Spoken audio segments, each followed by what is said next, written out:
Good morning students. बेटा आज हमने एनसीईआरटी में से कुछ इम्पोर्टेंट वर्ड्स उठाए हैं। इनके बारे में ज़्यादातर क्वेश्चन पुट होता है, या तो 1 मार्क का या फिर 2 मार्क्स का। तो आइए जो इम्पोर्टेंट वर्ड्स हैं जो हमने बोर्ड पर राइट डाउन किए हैं, इनको हम आज इस वीडियो के माध्यम से एक्सप्लेन करते हैं, ताकि जब भी कोई वेरी शॉर्ट क्वेश्चन आए तो आपको कोई प्रॉब्लम ना हो। तो सबसे पहले लिखा है बेटा हमने डेंजरस टाइम ऑफ 1960। 1960 के दशक को भारतीय इतिहास में खतरनाक दशक के नाम से क्यों जाना जाता है? कई बार बेटा 2 मार्क्स में ये क्वेश्चन पुट किया जा सकता है कि 1960 का दशक, 1960 दशक मतलब 10 साल, 1960 से लेकर और 1970 तक के बीच का जो टाइम है उसको खतरनाक समय भारत के इतिहास में इसे क्यों बोलते हैं? देखिए बेटा, इसको खतरनाक समय इसलिए बोलते हैं क्योंकि हमारे भारत के 2 प्रधानमंत्री पंडित जवाहरलाल नेहरू और लाल बहादुर शास्त्री की मृत्यु 1960 के दशक में हुई। दूसरा जो रीजन है जिसकी वजह से इसे खतरनाक बोलते हैं वो क्या है कि हमारे 2 पड़ोसी देशों ने, चाइना जिसने 1962 में भारत पर अटैक किया और पाकिस्तान 1965 में, यानी कि 2 पड़ोसी देशों ने हम पर इन 10 साल में 2 बार अटैक किया।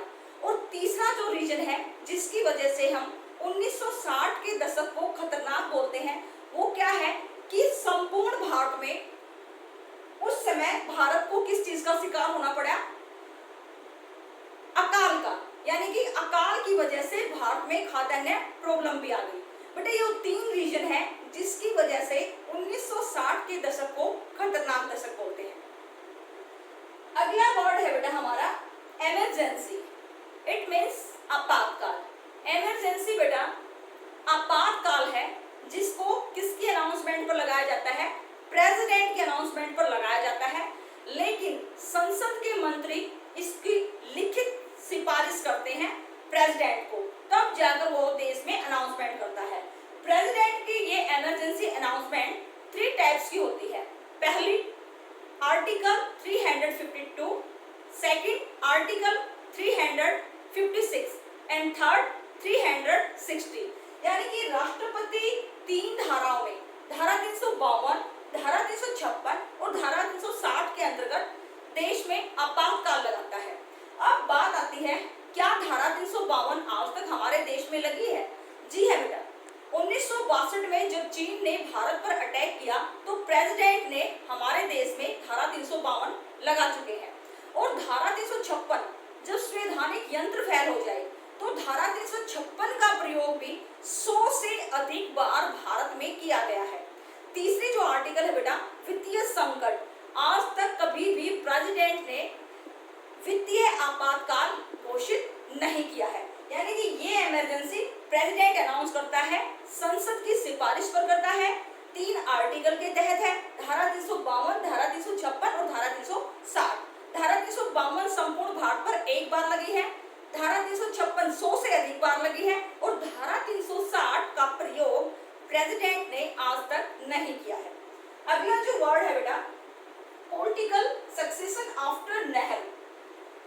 नेहरू के बाद उत्तराधिकारी। कई बार 1 मार्क का क्वेश्चन पुट किया जाता है कि नेहरू का उत्तराधिकारी कौन था, और बच्चे ज्यादातर मिस्टेक कर देते हैं, इंदिरा गांधी को बता देते हैं, जबकि नेहरू का जो उत्तराधिकारी था बेटा वो कौन था? लाल बहादुर शास्त्री। नेहरू प्रथम देश के हमारे प्राइम मिनिस्टर हैं, लेकिन नेहरू की 24 मई 1964 को मृत्यु हो गई और उसकी मृत्यु के उपरांत देश के सामने एक नई चुनौती थी कि किसको प्रधानमंत्री अपॉइंट किया जाए।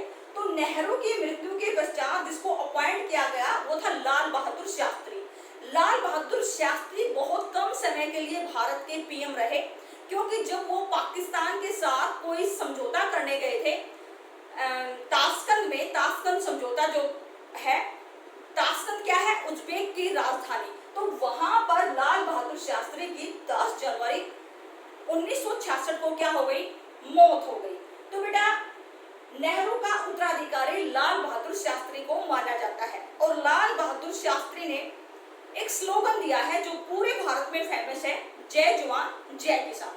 तो इस बात को भी नोट कर लीजिए कि नेहरू के उत्तराधिकारी इंदिरा गांधी नहीं बल्कि लाल बहादुर शास्त्री है। अगला वर्ड उठाया बेटा हमने जनता पार्टी। जनता पार्टी बेटा जिसका गठन 1977 में हुआ।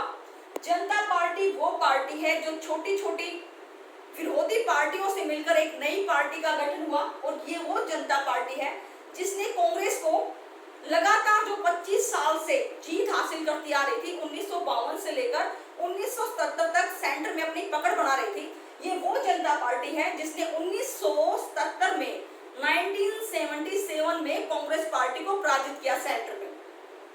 लेकिन बेटा जनता पार्टी की तरफ से जो देश का पीएम बना वो कौन था? मोरारजी देसाई।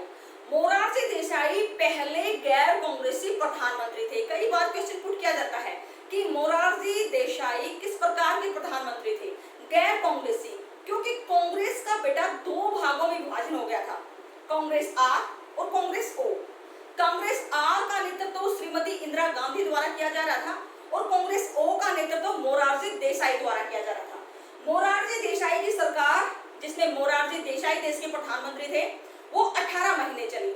उसके बाद कांग्रेस पार्टी ने इसको समर्थन दिया, लेकिन 3 साल के बाद ही ये पार्टी क्या हो गई, इसका समर्थन वापस ले लिया।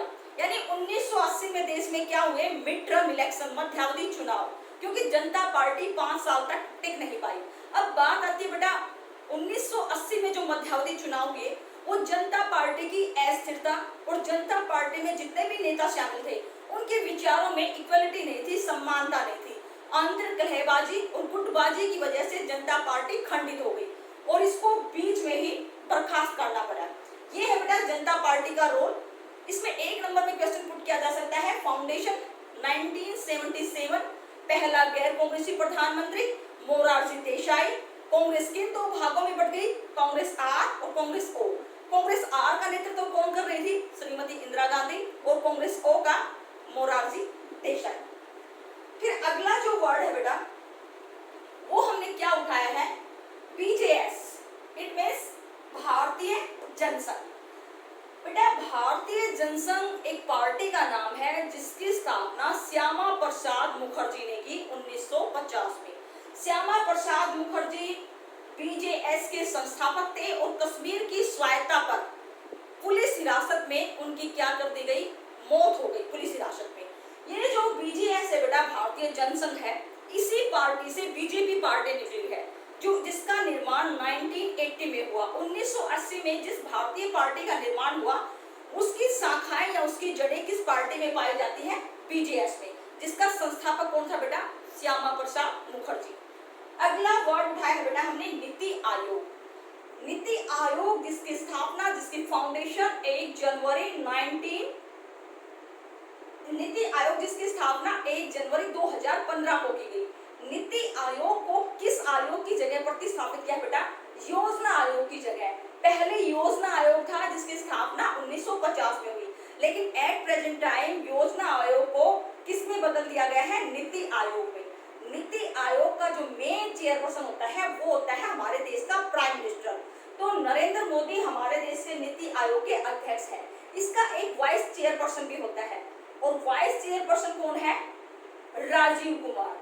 ये नीति आयोग का जो मेन पर्पस है बेटा फाउंडेशन का, वो क्या है, डिजिटल इंडिया, स्वच्छ भारत अभियान, और भारत को सामाजिक, आर्थिक, राजनीतिक यानी कि इकोनॉमिक्स, पॉलिटिकल और सोशल फील्ड में आगे बढ़ाना।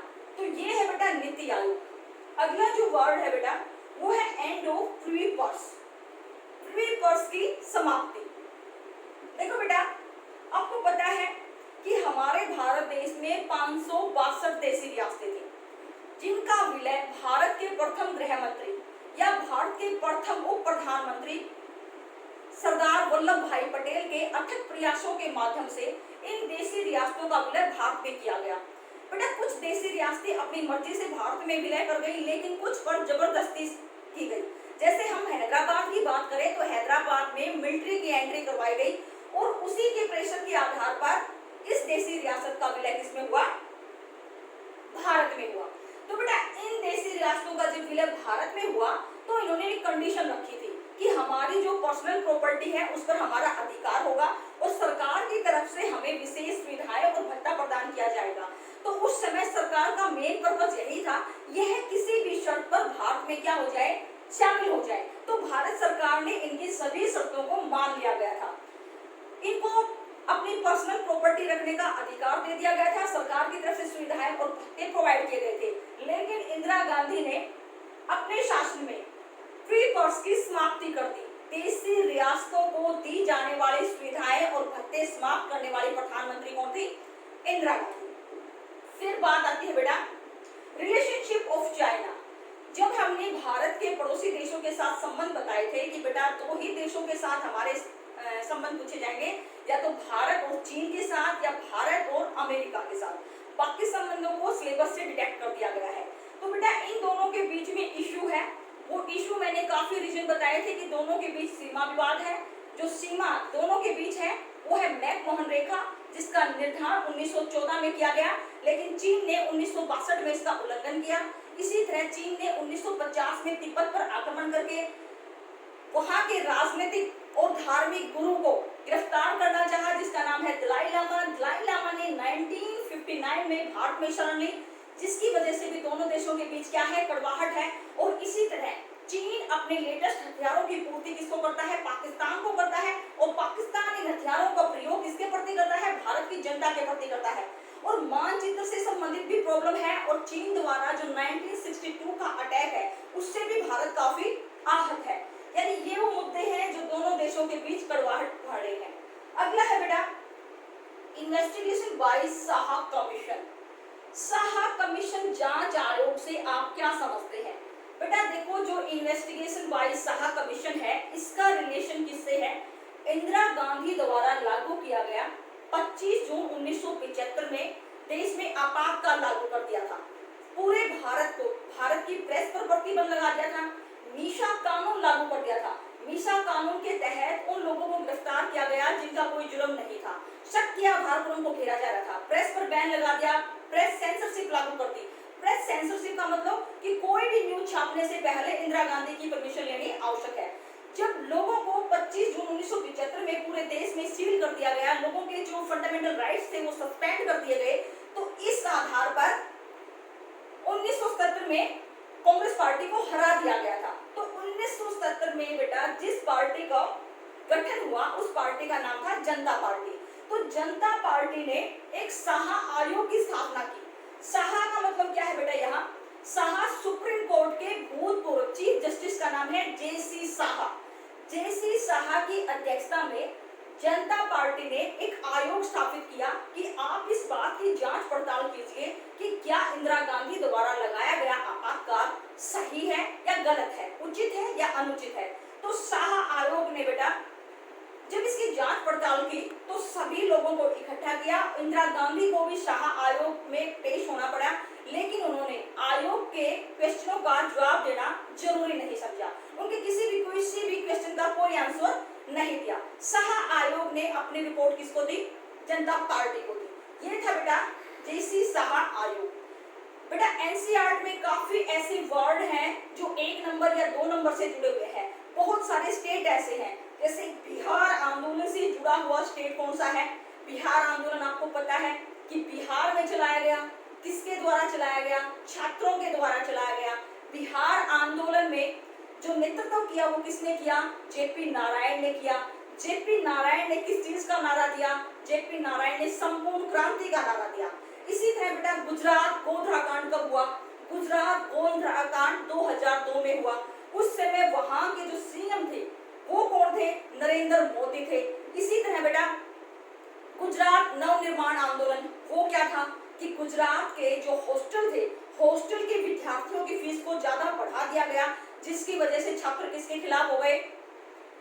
उस सरकार के खिलाफ हो गए। इसी तरह प्रेस सेंसरशिप क्या है? प्रेस सेंसरशिप का मतलब है कि कोई भी न्यूज छापने से पहले सरकार की परमिशन ली जाए। मीशा कानून क्या होता है? मीशा कानून वो कानून होता है बेटा जिसमें शक के आधार पर किसी को भी गिरफ्तार किया जा सकता है। और भी बेटा जैसे दूध डेयरी संबंधित राज्य कौन सा है? वो गुजरात है। मिल्कमैन ऑफ इंडिया के नाम से कौन जाना जाता है? वर्गीज कुरियन जाने जाते हैं। हरित क्रांति के जनक कौन है? हरित क्रांति के जनक एम.एन. रॉय हैं। संयुक्त राष्ट्र संघ की स्थापना कब हुई? संयुक्त राष्ट्र संघ की स्थापना 24 अक्टूबर 1945 को हुई। प्रथम विश्व युद्ध कब से कब तक चला था? 1914 से 1918 तक चला था। द्वितीय विश्व युद्ध कब से कब तक चला था? 1939 से 1945 तक चला था। तो संयुक्त राष्ट्र संघ के मेन अंग कितने हैं? टोटल 6 अंग हैं। उसमें सबसे इंपॉर्टेंट अंग कौन सा है? सबसे इंपॉर्टेंट अंग है सुरक्षा परिषद। सुरक्षा परिषद में टोटल सदस्य देश कितने हैं? 15 हैं। वो कितने प्रकार के हैं? परमानेंट और नॉन परमानेंट। परमानेंट में 5 देश शामिल हैं जो सेकंड वर्ल्ड वॉर के क्या है? विजेता है। और 10 क्या है? अस्थायी है। इसी तरह निशस्त्रीकरण क्या है? बढ़ते हुए हथियारों पर रोक लगाना। भारत ने कितनी बार एटम बम लॉन्च करके देखा है? 2 बार। कब? 1974 और 1998 में। 1998 में परीक्षण कहाँ किया? राजस्थान में किया। श्रीलंका को किसके नाम से जाना जाता है? सिलोन के नाम से जाना जाता है। भारत और अमेरिका के संबंध क्या है? वर्तमान समय में मधुर है। सिलिकॉन घाटी में भी काफी भारतीय काम कर रहे हैं और जो अमेरिका का राष्ट्रपति है वो भी भारत की यात्रा करके गया है। इसी तरह इंदिरा गांधी किसकी वजह से प्रमुख हुई? ज्यादातर आपातकाल लगाए जाने की वजह से। सबसे पहले आपातकाल लगाए जाने वाला प्रधानमंत्री कौन था? इंदिरा गांधी थी। और अगर सबसे ईमानदार प्रधानमंत्री की बात की जाए तो वो कौन है? लाल बहादुर शास्त्री है। उनकी मृत्यु कब हुई? 10 जनवरी 1966 को हुई। भारतीय जनता पार्टी की फाउंडेशन 1980 में हुई। भारतीय जनता पार्टी की जो विचार है या पर्पज है, जो प्रिंसिपल है, उस पर किस पार्टी का प्रभाव है? जनसंघ का है। वर्तमान समय में कौन सी लोकसभा के चुनाव हुए हैं? वर्तमान समय में 17वीं लोकसभा के चुनाव हुए हैं। देखो बेटा, जब से भारत आजाद हुआ है तो प्रथम आम चुनाव जो हुआ है 1952 में हुआ था और अब जो 2019 में जनरल इलेक्शन हुआ है वो कौन सी लोकसभा का है? 17वीं लोकसभा का। यानी कि जब से भारत आजाद हुआ है 1947 में, लेकिन प्रथम आम चुनाव 1952 में हुआ। तो 1952 से लेकर आज तक हमारे देश में 17 बार लोकसभा के चुनाव हो चुके हैं, 17वीं लोकसभा के। और इस 17वीं लोकसभा में 303 एमपी टोटल किस पार्टी के हैं? बीजेपी पार्टी के हैं। फुल मेजोरिटी के साथ 17वीं लोकसभा में बीजेपी पार्टी का गठन हुआ है। ये बेटा सारे किससे संबंधित हैं? वन वर्ड से संबंधित है। इसी तरह राष्ट्र के समक्ष चुनौतियों से क्वेश्चन पुट किया जा सकता है। तो वो जितने भी वाद हैं, इज्म है, लैंग्वेजिज्म है या फिर जातिवाद है, कास्टिज्म है, ये सारे क्या है? वाद है। इसी तरह बेटा पूरा किसका सिस्टम दिया गया है? नीति आयोग और योजना आयोग में मेन डिफरेंस का दिया गया है। तो ये वन वर्ड से संबंधित, मैप से संबंधित क्वेश्चन पुट किया जा सकता है या वैसे सिंपल क्वेश्चन पुट किया जा सकता है। तो इस जितने भी मैंने वर्ड बताए हैं इनको ध्यान से सुनना और फिर नोटबुक में राइट डाउन करना। Thank you.